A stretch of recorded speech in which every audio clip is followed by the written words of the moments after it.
Hello दोस्तों, नमस्कार। हम लोग देख रहे हैं मैथ का प्रैक्टिस सेशन और आज देखेंगे सेट नंबर 5। यहाँ गलती से 4 आ गया है, यह आपका 5वां सेट चल रहा है। यह जो सीरीज चल रहा है इसके पीछे जो भी क्लासेज हुई है उसके प्लेलिस्ट का लिंक आपको इस वीडियो के डिस्क्रिप्शन में मिल जाएगा, जहाँ से जाकर के आप पीछे के क्लासेज को देख सकते हैं। बहुत ही इंपॉर्टेंट यह आपका सेशन चल रहा है। सारे नए क्वेश्चंस जो है वो आपको कराए जा रहे हैं।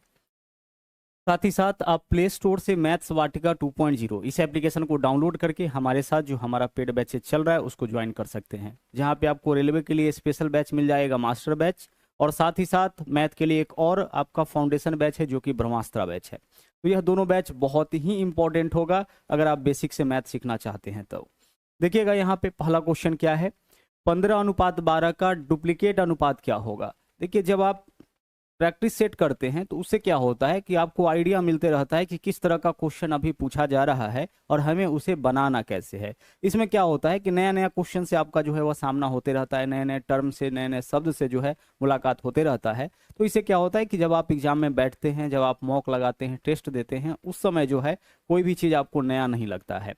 और जब आपको नया नहीं लगता है तो वहां पे आप क्या कर पाते हैं, जल्दी से आप क्वेश्चन को सोल्व कर पाते हैं, कम समय में जो है अपना आंसर निकाल पाते हैं। लेकिन जैसे ही आप एग्जाम में बैठोगे और कोई ऐसा क्वेश्चन आपको दिखेगा जो बिल्कुल नया है, जिससे आपका पहले पहले मुलाकात नहीं हुआ है, तो वहां पे आपको सोचने में भी थोड़ा वक्त लग जाएगा और वहां पे गलती होने के भी चांसेस बढ़ जाते हैं। तो इसी वजह से यह जो सेशन आपका चल रहा है वो बहुत ज़्यादा इंपॉर्टेंट हो जाता है। तो आइए शुरुआत करते हैं आज के सेशन की। बोला है 15:12 का डुप्लीकेट अनुपात क्या होगा। डुप्लीकेट अनुपात जब भी पूछे तो आपको बस इसका स्क्वायर कर देना है। तो 15 का स्क्वायर 225 और 12 का स्क्वायर 144। विकल्प सी हमारे क्वेश्चन का सही आंसर हो जाएगा। अगर हम आपसे कहे कोई नंबर लेकर के कि 7 और 11 का आप बताइए कि डुप्लीकेट रेशियो क्या होगा, तो स्क्वायर कर दीजिए इसका। 7 का स्क्वायर 49, 11 का स्क्वायर 121। तो यह तो आपका डुप्लीकेट हो गया। अगर सब डुप्लीकेट बोला जाए तो हम इसका वर्गमूल कर देंगे। 49 का वर्गमूल क्या हो जाएगा, 7, और 121 का वर्गमूल कितना हो जाएगा, 11 हो जाएगा। डुप्लीकेट बोले हम स्क्वायर करके रेशियो निकाल देंगे। और अगर सब डुप्लीकेट बोले, जैसे यहाँ देखिए, यहाँ पे 2 रेशियो दे रखा है, बोला इसका सब डुप्लीकेट अनुपात बताइए, हम यहाँ वर्गमूल कर लेंगे। तो 225 का वर्गमूल बताइए क्या होगा, 12, और 225 का वर्गमूल क्या होगा, 15, और 144 का वर्गमूल होगा 12। 15:12 विकल्प ए आपके क्वेश्चन का सही आंसर होगा। जब सब डुप्लीकेट अनुपात निकालना पड़े, जो नंबर आपको मिलेगा उसका हमें वर्गमूल कर देना है, और अगर डुप्लीकेट अनुपात निकालना होगा तो हम क्या करेंगे, उसका स्क्वायर कर देंगे। आगे बढ़िए, अगला सवाल देखिए। यहाँ पे जो है हमें बताना है इन नंबर का, इन रेशियो का यौगिक अनुपात। यौगिक अनुपात को ही हम लोग क्या बोलते हैं, यौगिक अनुपात को ही हम लोग बोलते हैं कंपाउंड रेशियो। तो कंपाउंड रेशियो जब भी निकालना होगा, यौगिक अनुपात जब भी निकालना होगा, तो हमें क्या करना है कि जितना भी रेशियो है ना, उसके पहले पद का गुना आप एक साथ करिए। जैसे यहाँ देखिए, पहला रेशियो है 1:2। इसका पहला पद क्या है, इसका पहला पद है आपका 1, ठीक है। दूसरा रेशियो 3:10 है, इसका पहला पद क्या है, इसका पहला पद है 3। तीसरा रेशियो क्या है आपका 10:21, इसका पहला पद क्या है 10। यानी सभी रेशियो के पहले पदों का गुना एक साथ, अनुपात सभी रेशियो के दूसरे पद का गुना एक साथ। तो इस रेशियो का, इस पहले रेशियो का देखिए दूसरा पद क्या है, 2 है। इस रेशियो का दूसरा पद क्या है, 10 है। और लास्ट वाले रेशियो का दूसरा पद क्या है, 21 है। इसका गुना आप एक साथ कर लीजिए। यही क्या कहलाता है, यही कहलाता है यौगिक अनुपात, जिसको हम लोग बोलते हैं कंपाउंड रेशियो। तो जब भी आपको कंपाउंड रेशियो निकालना होगा तो क्या करना है, जितना भी रेशियो दिया जाए उसके पहले पदों का गुना एक साथ, अनुपात उसके अंतिम पदों का गुना एक साथ आपको कर लेना है। आप देखिए यहाँ पे जो भी रेशियो इसके पहले पद का गुना एक साथ हम किए, मतलब 1 गुना 3 गुना 10। यहाँ पे फिर दूसरे पद का गुना एक साथ, या आखिरी पद का तो 2 गुना 10 गुना 21 एक साथ। अनुपात का मतलब क्या होता है, बट्टा। यानी अगर वैल्यू कटने वाला होगा तो काटेंगे। तो देखिए इधर भी 10 है, इधर भी 10 है, 10 से 10 कैंसिल हो गया। 3 से काटेंगे क्या हो जाएगा, 7 बार में 3 7 21 कट जाएगा। इधर क्या बचा, कुछ नहीं, तो एक बच रहा है ना। अनुपात आगे देख लीजिए, इधर क्या है 2 और 7, तो 2 7 कितना हो जाएगा 14। 1:14, यही आपका क्या होगा, इसका यौगिक अनुपात हो जाएगा, यानी कि कंपाउंड रेशियो। इसको हम लोग मिश्र अनुपात भी बोलते हैं। तो चाहे मिश्र अनुपात बोले या यौगिक अनुपात बोले, इसके लिए हम लोग ऐसे ही क्वेश्चन को सोल्व करेंगे। सभी रेशियो के पहले पद का गुणनफल, अनुपात अंतिम पदों का गुणनफल। अगला सवाल देखिए, नंबर 4 बोला है कि इसके कितने गुणज विषम संख्याएं हैं।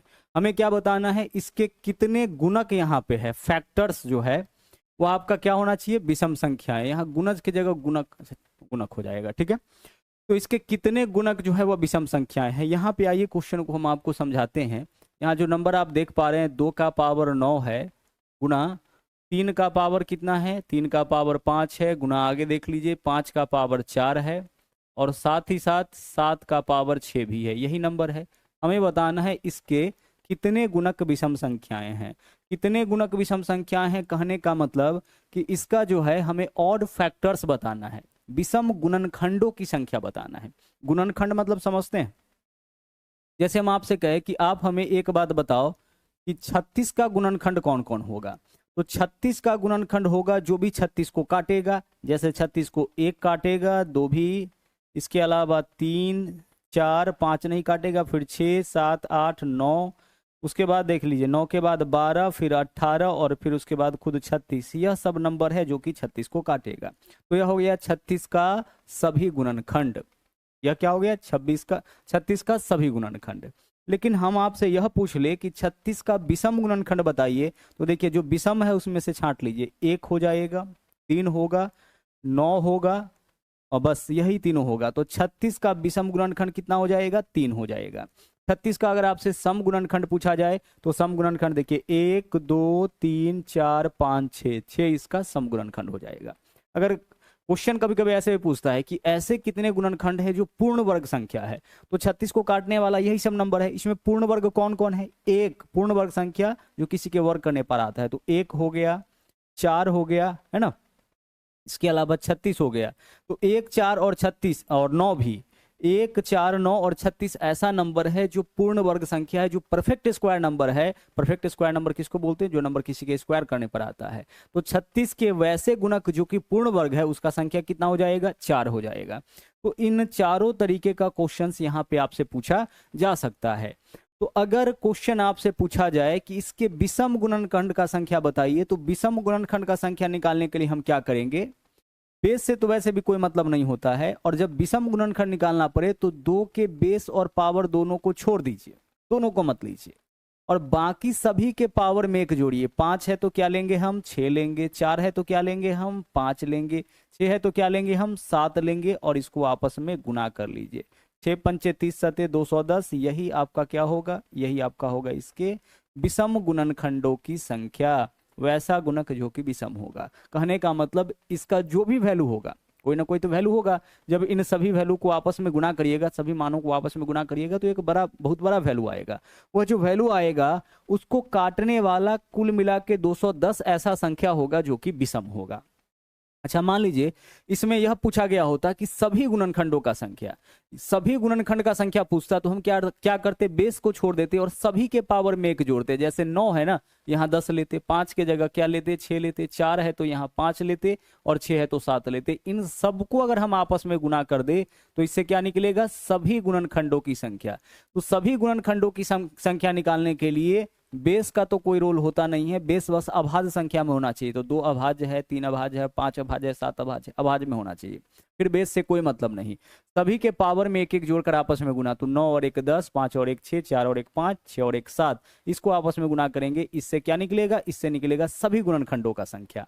और अगर मान लीजिए कि सम गुणनखंडों का संख्या पूछ दे, ऐसे भी तो पूछ सकता है कि इसके कितने गुणनखंड है जो सम है, तो सम गुणनखंड का संख्या पूछे तो सिर्फ एक छोटा सा काम करना है, 2 का जो पावर है वही लीजिए। 2 का पावर 9 है तो 9 ही रखिए, बाकी जो भी है उन सब के पावर में एक जुड़ेगा। 5 है तो 6 हो जाएगा, 4 है तो 5 हो जाएगा, और 6 है तो क्या होगा, 7 होगा। इसी को आपस में गुना कर लीजिए, इससे निकलेगा समगुणनखंडों की संख्या। तीनों बात समझ पा रहे होंगे। अगर कुल गुणनखंडों की संख्या निकालना होगा, मतलब इसको काटने वाली कुल कितनी संख्याएं हैं अगर पता करना होगा, तो हम क्या करेंगे, सबके पावर में एक एक जोड़कर आपस में गुना करेंगे। बेस का कोई रोल नहीं, सब का पावर लेंगे और एक एक बढ़ाकर आपस में गुना कर लेंगे। अगर सम गुणनखंडों का संख्या पूछे तो 2 का जो पावर है वही लेना है, लेकिन बाकी सभी के पावर में एक एक जोड़कर आपस में गुना। और अगर विषम गुणनखंडों की संख्या पूछे तो 2 का न तो बेस लेंगे न ही पावर लेंगे, बाकी सभी के पावर में, जैसे 5 है तो 6, 4 है तो 5 और 6 है तो 7, इसको आपस में हम लोग गुना करेंगे। बेस का कोई रोल नहीं होता, बस बेस को देख लेना है कि बेस आपका आभाज्य संख्या में है कि नहीं। इसके जगह मान लीजिए कि कोई नंबर दे देता, जैसे मान इस तरह से अभी देखे थे 36, 36 के विषम गुणनखंडों का संख्या निकालना होगा, तो हम क्या करेंगे, इसको इसी प्रकार से तोड़ेंगे, प्राइम नंबर में तोड़ेंगे। तो 2 से तोड़िए कितना होगा 18, अभाज्य संख्या में ही इसको तोड़िएगा, मतलब यहाँ जो वैल्यू रहना चाहिए वो कोई ना कोई अभाज्य होना चाहिए, जैसे 2 है, 3 है, 5 है, 7 है, 11, 13 इत्यादि। अब फिर इसको 2 से तोड़ लीजिए कितना होगा 9। अब यह कितना से टूटेगा 3 से, तो 3 तिया 9। अगर इसको आप अरेंज करते हैं तो 2 कितनी बार, 2 बार तो 2 का पावर 2, 3 कितनी बार, 2 बार तो 3 का पावर 2। आप इस वैल्यू को तोड़ के इस फॉर्म में ले आए हैं, तो अगर इस तरह से संख्या पूछेगा फिर भी हम उसको तोड़ के इस फॉर्म में लाएंगे, और अगर इस फॉर्म में दे रखा है तब तो कोई दिक्कत नहीं है। अब यहां से निकालिए, अगर इसके सभी गुणनखंडों का संख्या निकालना होगा तो हम क्या करेंगे, बेस को तो छोड़ दीजिए, बेस का कोई रोल नहीं है, सबके पावर में 1 जोड़ेंगे, तो 2 और 1 3, और 2 और 1 3, 3 तिया 9, 3 तिया 9 क्या होगा, इसके सभी गुणनखंडों का संख्या। जैसे देख लीजिए 36 को कौन कौन काटेगा, 1 काटेगा, 2 काटेगा, 3 काटेगा, 4 काटेगा, 5 नहीं काटेगा, 6 काटेगा, उसके बाद 9 काटेगा, है ना, 12 काटेगा, 18 और फिर 36, कुल मिला के कितना आ रहा है 9 आ रहा है। तो सभी गुणनखंडों का संख्या कितना हो जाएगा 9। अगर सम गुणनखंड का संख्या निकालना होगा तो 2 का जो पावर है वही रहने दीजिए, और बाकी सभी के पावर में, यानी बाकी जो भी बच गया सबके पावर में 1 जोड़ेंगे, यह हो गया इसके सम गुणनखंडों का संख्या, इवन फैक्टर्स। विषम गुणनखंडों का संख्या पूछे तो 2 का न तो बेस लेंगे ना पावर, बाकी सभी के पावर में 1 1 जोड़कर आपस में गुना, तो केवल यहाँ पावर 1 ही बच रहा है 2, इसमें 1 जोड़ लीजिए 3, यह हो गया इसके विषम गुणनखंडों का संख्या। ठीक है, तो इस प्रकार से हम लोग ऐसे क्वेश्चंस को सोल्व करते हैं। आगे चलिए अगले क्वेश्चन पे आते हैं। यहाँ बोला है, यहाँ जो नंबर दिया गया है उसके अभाज्य गुणनखंडों की संख्या क्या निकालना है, अभाज्य गुणनखंडों की संख्या, यानी प्राइम फैक्टर हमें बताना है। क्या बताना है, प्राइम फैक्टर हमें बताना है। यहाँ जो आप नंबर देख रहे हैं इसके अभाज्य गुणनखंडों की संख्या, यानी इसको काटने वाली कुल कितनी अभाज्य संख्याएं होंगी। ठीक है, तो इसको कैसे सोल्व करेंगे, तो अभाज्य गुणनखंडों की संख्या जब भी निकालना होगा तो आप बेस को चेक करिएगा कि बेस अभाज्य संख्या में है कि नहीं, अगर है तो ठीक है, नहीं है तो तोड़ेंगे। तो 8 अभाज्य संख्या में नहीं है तो 8 को अभाज्य संख्या में तोड़िए। क्या लिखिएगा 8 के लिए, 2 का क्यूब, क्योंकि 8 का मतलब होता है 2 गुना 2 गुना 2, 2 3 बार, और 2 3 बार है, इसको अरेंज करेंगे तो क्या हो जाएगा 2 का पावर 3 हो जाएगा, गुना, आगे देख लीजिए 8 के लिए इतना लिखे हैं ना, और इस 8 का पावर 10 दे रखा है तो यहाँ 10 तो डालेंगे, इंटू आगे देख लीजिए 9 का पावर 7 है तो 9 के लिए क्या लिखेंगे हम 3 का स्क्वायर, तो 3 का स्क्वायर 9 हो जाएगा, पावर को अपनी जगह पे रहने दीजिए, इंटू 7 अभाज्य संख्या है, यह तो टूटेगा नहीं, तो 7 को अपने जगह पे, इसका पावर भी छोड़ दीजिए। एक बात आपको अच्छे से पता होगा कि पावर के ऊपर पावर ब्रैकेट लगा है तो पावर का आपस में गुना, तो 2 को छोड़ दीजिए और बाकी देखिए यह भी पावर है, यह भी पावर है, दोनों का आपस में गुना करिए, 3 गुने 10 30 हो जाएगा। बेस को अपने जगह पे रहने दीजिए, दोनों पावर को गुना करिए, 2 सते 14 हो जाएगा, इंटू यहाँ देख लीजिए बेस को अपने जगह पे रहने दीजिए, पावर यहाँ पे 8 है तो 8। अब हमें क्या बताना है, हमें यहाँ पे बताना है अभाज्य गुणनखंडों की संख्या। तो अभाज्य गुणनखंडों की संख्या अगर आपको निकालना हो ना, क्या निकालना हो, अभाज्य गुणनखंडों की संख्या, तो सिर्फ इसके पावर को जोड़ लीजिए। 2 कितनी बार आया है 30 बार, 3 कितनी बार आया है 14 बार, और 7 कितनी बार 8 बार, इसको जोड़ लीजिए, यही बता देगा अभाज्य गुणनखंडों की संख्या। 30 और 14 क्या हो गया 42, 42 और 8 52, तो आंसर आपका क्या हो जाएगा 52। देखिए अभाज्य गुणनखंडों की संख्या का मतलब क्या होता है कि किसी भी नंबर को तोड़ने के बाद कितने अभाज्य संख्या में वह बढ़ता है। जैसे 9 के अभाज्य गुणनखंडों की संख्या बताइए, तो जब आप 9 को तोड़िएगा तो 9 के लिए क्या लिख सकते हैं 3 का स्क्वायर, मतलब सिर्फ 3 ही 2 बार मिलेगा। जब आप 9 को तोड़िएगा इस तरीके से 3 तिया 9, कितने भाग में बटा 2 भाग में, तो अभाज्य गुणनखंडों का संख्या 2 हो जाएगा। अगर हम आपसे कहे कि 36 को अगर आप तोड़ते हैं तो क्या मिलता है 2 कितनी बार 2 बार, 3 कितनी बार 2 बार, तो कितने अभाज्य संख्याओं में यह टूटा 2 और 2 4 अभाज्य संख्याओं में। तो वही चीज हमें करना होता है कि जब भी अभाज्य गुणनखंडों की संख्या निकालना पड़ेगा तो संख्या को पहले हम प्राइम नंबर में तोड़ेंगे, और प्राइम नंबर में तोड़ने के बाद उसके पावर को सिर्फ जोड़ लेना है, वही उसके अभाज्य गुणनखंडों की संख्या हो जाएगा। आगे बढ़िए, अगला देख लीजिए, एक सेट दे रखा है जो कि शुरू हुआ है 61 से, 61 62 डॉट डॉट डॉट 100। इसमें बोला है दूसरा सबसे बड़ा अभाज्य संख्या। आप बताइए कि यहाँ जो सीरीज है 61 से लेकर के कहाँ तक है, 61 से लेकर के आपका 100 तक है, तो 61 से लेकर के 100 तक में सबसे बड़ा अभाज्य संख्या कौन मिलेगा, तो सबसे बड़ा अभाज्य संख्या इसमें आपका हो जाएगा 97, सबसे बड़ा अभाज्य संख्या। और 97 से पहले अभाज्य संख्या कौन होगा, तो 97 से पहले अभाज्य संख्या हो जाएगा 89, यानी 1 से 100 तक में सबसे बड़ा अभाज्य संख्या है 97, और उसके बाद क्या है, उसके बाद है 89। अगर इधर से चले तो 61 से लेकर के 100 तक में बोला है कि दूसरी सबसे छोटी आभास संख्या बताइए, दूसरा सबसे छोटा। तो देखिए सबसे छोटा आभास संख्या इसमें तो 61 हो जाएगा, उसके बाद कौन होगा फिर 62, 63 नहीं है, 64 नहीं है, 65 नहीं है, 66 नहीं है, 67 हो जाएगा। तो 61 तो एक है ही, दूसरा सबसे छोटा आभास संख्या क्या होगा 67। तो दूसरा सबसे छोटा आभास संख्या 67 और दूसरा सबसे बड़ा आभास संख्या 89, इसी का योग हमें बताना है, यानी कि 89 प्लस 67 प्लस क्या करना है 89 करना है। 9 7 16 6 हासिल 1 हो जाएगा, 8 6 14 और 1 15, 156 आपके क्वेश्चन का सही आंसर हो जाएगा। क्या निकालना है हमें इस क्वेश्चन में, दूसरा सबसे बड़ा अभाज्य संख्या। तो जब आप 1 से 100 तक लिखते हैं, जब आप 1 से 100 तक लिखते हैं तो 100 अभाज्य नहीं है, 99 भी नहीं है, 98 भी नहीं है, 97। तो सबसे बड़ा अभाज्य संख्या इसमें क्या मिलेगा 97। और 97 के बाद 96 95 94 93 92 91 90, यह सब अभाज्य नहीं है, फिर 89। तो सबसे बड़ा आभास संख्या 97, दूसरा सबसे बड़ा आभास संख्या मतलब इसको छोड़ करके सबसे बड़ा कौन हो जाएगा 89, और सबसे छोटा आभास संख्या 61 तो है ही इस रेंज में। इसके बाद दूसरा सबसे छोटा आभास संख्या तो 62 63 64 65 नहीं है, 66 नहीं है, कौन है 67। इसी दोनों का हमें योग निकाल देना था। आंसर आपका क्या हो जाएगा 156। सवाल ऐसे भी पूछता है 100 तक में कुल कितनी आभास संख्या, 200 तक में कुल कितनी आभास संख्या है ना, 50 से 100 के बीच में कुल कितनी आभास संख्या। इन क्वेश्चंस को हम पहले भी बता चुके हैं नंबर्स के दौरान। आगे चलिए, अगला यहाँ देख लीजिए, हमें क्या करना है इसको सिंप्लीफाई करना है। सिंप्लीफाई करने के दौरान हम एक चीज देखेंगे कि इस पूरे क्वेश्चन में जो है दो ही नंबर आपको घूमता हुआ दिख रहा है। एक तो है 542, तो इस 542 को हम मान लेते हैं ए। एक नंबर क्या है 542 और दूसरा नंबर है 321, इसको क्या मानेंगे हम, इसको मानेंगे बी। तो यहाँ पे क्या हो रहा है ए प्लस बी का होल स्क्वायर माइनस ए माइनस बी का होल स्क्वायर। तो ए प्लस बी के होल स्क्वायर में से ए माइनस बी के होल स्क्वायर को घटाइएगा तो आपके पास बचता है 4ab। क्या बचेगा 4ab, और नीचे में क्या है, नीचे में देखिए इसको ए माने इसको बी माने हैं तो ab। 4ab में आप ab से भाग करिए, क्या हो जाएगा आपका 4। तो आंसर आपके क्वेश्चन का यही 4 हो गया। हमें उन नंबर को लेकर के कैलकुलेशन करने का जरूरत नहीं है। जब भी आपसे यह कहा जाए कि भाई a प्लस बी के होल स्क्वायर में हमें क्या करना है, हमें घटाना है, क्या घटाना है a माइनस बी का होल स्क्वायर, तो क्या वैल्यू आएगा, आप बोलोगे कि सर वैल्यू 4ab आ जाएगा। कैसे 4ab आएगा चेक कर लो। a प्लस बी के होल स्क्वायर कहने का मतलब a square plus 2ab plus B square, यही तो होगा। और माइनस है तो यहाँ माइनस लगा दीजिए। आगे देख लीजिए a माइनस बी का होल स्क्वायर क्या होता है a square minus 2ab plus B square. आगे अब इधर देख लीजिए, यह सब तो सेम रहेगा लेकिन इसमें माइनस लगा हुआ है तो सबका चिन्ह बदलेगा। तो a स्क्वायर प्लस में है, अब a स्क्वायर माइनस में हो जाएगा। 2ab माइनस में है, 2ab अब प्लस में हो जाएगा।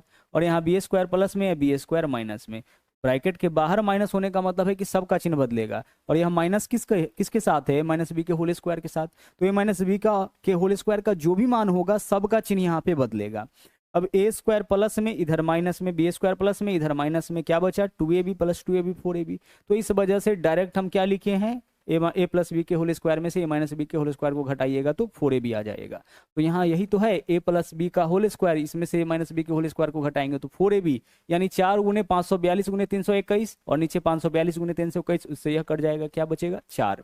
उसी में अगर आपसे यह कहा जाता कि a प्लस बी का जो होल स्क्वायर है इसमें अगर हम लोग जोड़ ले, क्या जोड़ ले a माइनस बी का होल स्क्वायर, तो अब क्या होगा आपके पास, क्या वैल्यू बचेगा, तो यह हो जाएगा 2 into a square plus B square. क्या होगा 2 into a square plus B square. A plus B के होल स्क्वायर में जब हम ए माइनस बी के होल स्क्वायर को ऐड करेंगे तो वैल्यू हमारे पास निकलेगा 2 into a square plus B square. क्योंकि देखिए इसमें 2ab प्लस माइनस में, इधर 2ab प्लस में, plus 2ab minus 2ab cancel होगा, ए स्क्वायर यहाँ भी, ए स्क्वायर यहाँ भी, यानी 2a स्क्वायर, बी स्क्वायर यहाँ भी, यानी 2b स्क्वायर। तो 2 इंटू हम क्या लिख सकते हैं a square plus B square. आगे चलिए, अगला सवाल देखिए, निम्नलिखित समीकरण को हल कीजिए। हमें इसको हल करना है। एक बात आपको यहाँ पे समझना पड़ेगा, क्या समझना पड़ेगा कि ए cube minus b cube, a cube minus b cube के लिए हम लिख सकते हैं ए माइनस बी। क्या लिख सकते हैं ए माइनस बी, देखिए यहाँ माइनस है तो यहाँ भी माइनस, इंटू, और हम लिख सकते हैं a square plus a b plus B square. A square plus a b plus B square इतना लिखा जा सकता है, किसके लिए, a cube minus b cube के। अब इस क्वेश्चन को आइए थोड़ा हम लोग सिंप्लीफाई करते हैं। 5.5 है ना, ठीक है, इसको 5.5 का क्यूब लिख दीजिए, क्यूब है तो क्यूब, ठीक है, -4 का क्यूब बट्टा नीचे देख लीजिए, नीचे जो वैल्यू है 30.25 है, 30.25 है, यह दरअसल आपका 5.5 का स्क्वायर है, 55 का स्क्वायर। कैसे करिएगा 55 का स्क्वायर?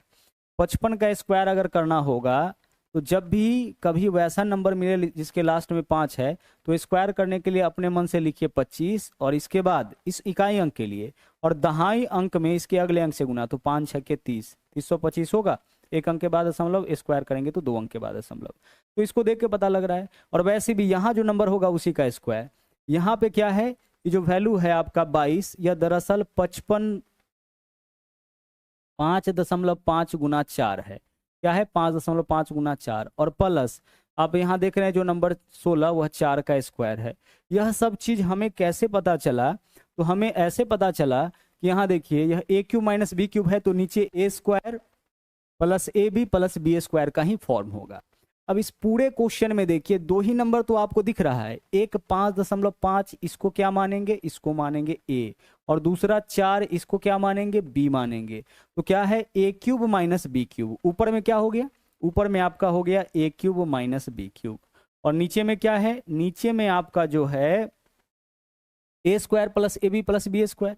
नीचे में आपका है a square plus a b plus B square, यही तो है। नीचे में क्या है? A square plus a b plus B square है, ठीक है, क्योंकि इसको ए माने हैं, इसको ए माने हैं, 5.5 को ए माने, इसको बी माने, तो ए बी और बी स्क्वायर हो गया। अब a cube minus b cube, a cube minus b cube में जब आप a square plus a b plus B square से भाग करिएगा, a cube minus b cube का मतलब तो यही होगा ना।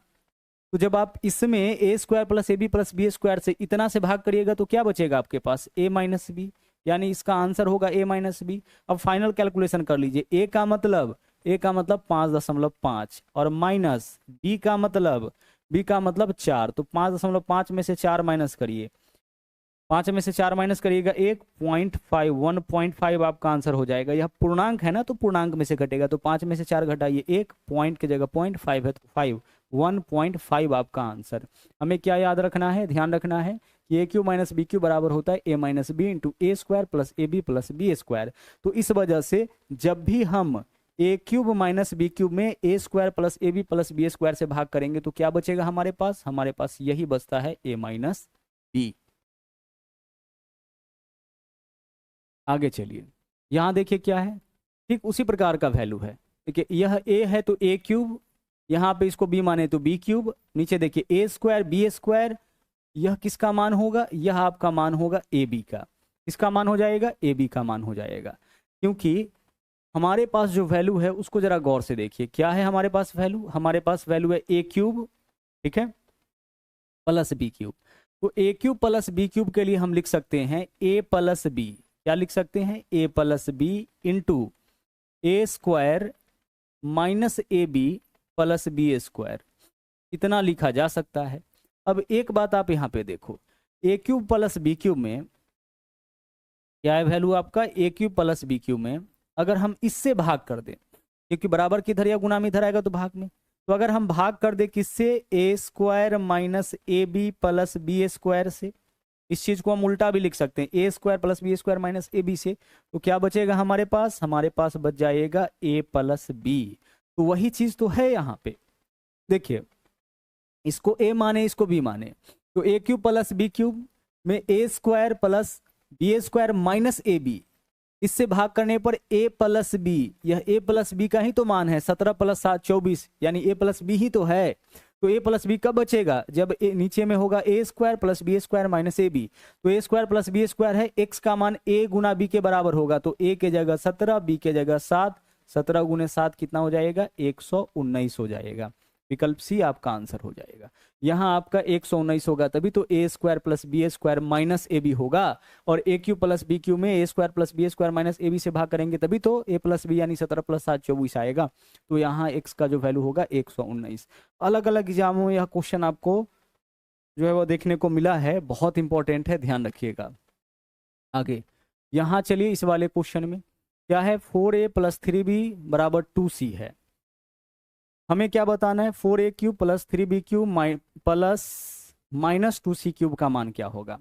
एक बात देखिए, यहाँ पे 4a है, चलिए इसको अपने जगह पे रहने दीजिए, +3b है, इसको भी अपने जगह रहने दीजिए, और ये जो मान आप देख रहे हैं इसको इस तरफ लाएंगे तो क्या होगा, -2c आएगा। तो हम इसको इस तरह से लिख सकते हैं +-2c, और इधर क्या बचेगा हमारे पास, इधर हमारे पास 0 हो जाएगा।